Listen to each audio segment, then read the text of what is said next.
Hey guys, so I'm seeing more people from the Black Manosphere challenge a lot of bullshit coming from the left because white liberals are not our friends. They may say they're the friends of black people and poor people, but they're really not. Um, Case in point, the Young Turks. Used to really like their channel, and I still watch it from time to time, but it's now in minute doses because they, as I've pointed out in a previous video, are very smug and self-righteous. Particularly Anna Kasparian. That bitch gets on my nerves. Like, I swear she does a key bump before she starts going into a rant. And they always pretend they're for the middle class and the working class. They pretend they're working class themselves when they all have seven-figure net worths. You're not middle class. And they argue for democratic socialism, a la Bernie Sanders. But again, you they do stuff that's not at all conducive to people living at the income level they claim that they are a part of. Um, they're all smug. Cenk Uygur, he has an emotional meltdown like every show about some issue, and this dude is supposed to be a lawyer. It sounds like a lunatic sometimes. Anna goes off on her little rants herself, and she promotes her little stupid white liberal feminist bullshit, like she did with Cam Newton. And like, we don't want to hear you talking about issues with black men. Like, stay in your lane. Just because you married a black guy who's probably a beta has nothing to do with us. You don't get to talk about black men issues. Not at all. Especially when what he was saying, most black men agree with. So, fuck you. John Idarola, or however you pronounce his last name, is equally as annoying, but seemingly way more smug. So much that his own show, The Damage Report, I can't even watch because it's pointless as fuck. Hassan Piker, like he's gone overboard himself. That even Chink had to tell him, like, you're overdoing it here on a few occasions. And this guy is arguing for socialism, but uh his Bama ass bought like what, a $3 million house in Los Angeles County. Come on, dude. But you're all for socialism, really? That must be the brand of socialism coming from like uh, Black Lives Matter, which, or BLM, which stands for Big Large Mansions. Because this is why I tell people they need to embrace a healthy dose of skepticism and cynicism. Even I disagree with Nietzsche so much on a lot of given topics, but that's why you know he would dig into people's shit about stuff like that. Um, and people thought he was being a nihilist.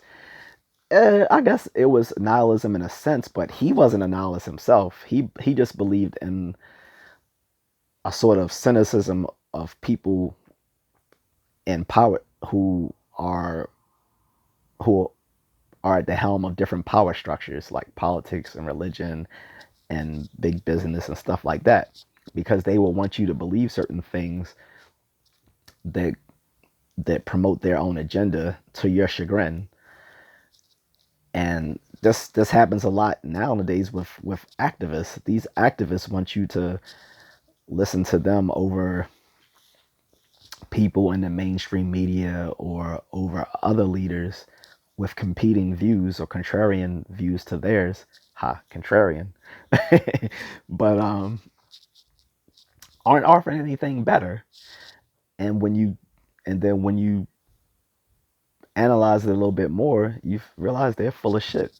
So you have these social justice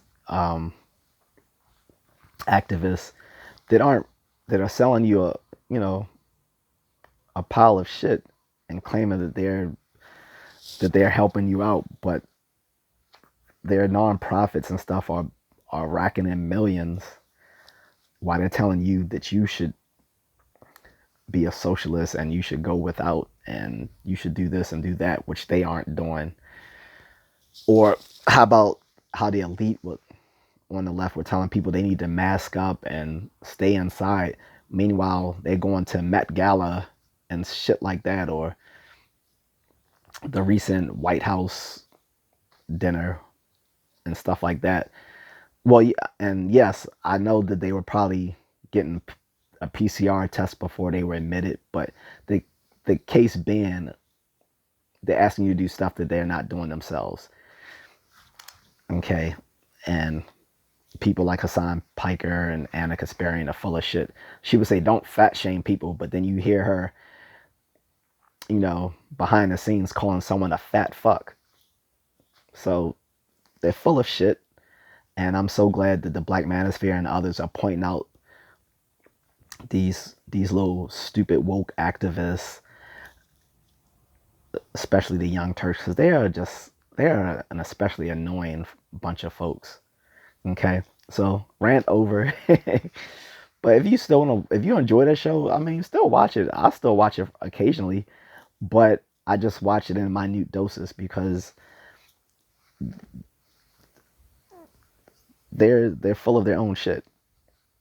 Like they're like the guys on South Park who would bend over and smell their own farts when they bought hybrids because they thought they were better than everyone else. That's literally the Young Turks. Well, not literally, but literally, figuratively. Okay, and for the idiom Nazis out there, not grammar Nazis, idiom Nazis, literally has literally been used in the figurative sense since the word has been created. Okay, you can look at classic literature, and a lot of the greatest writers have used the word literally in a figurative sense. So don't come at me about that, because I know I said I'm pedantic, and I am, and also previously said that I don't like using literally in the figurative sense. So I just did that to point that out. Okay.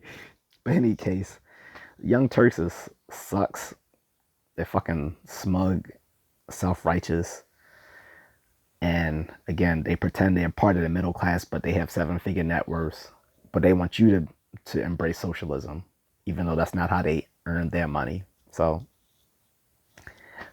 shout out to the Poor Man's Podcast for calling them out in their shit. Shout out to the Godfather Kevin Samuels for calling them out in their shit.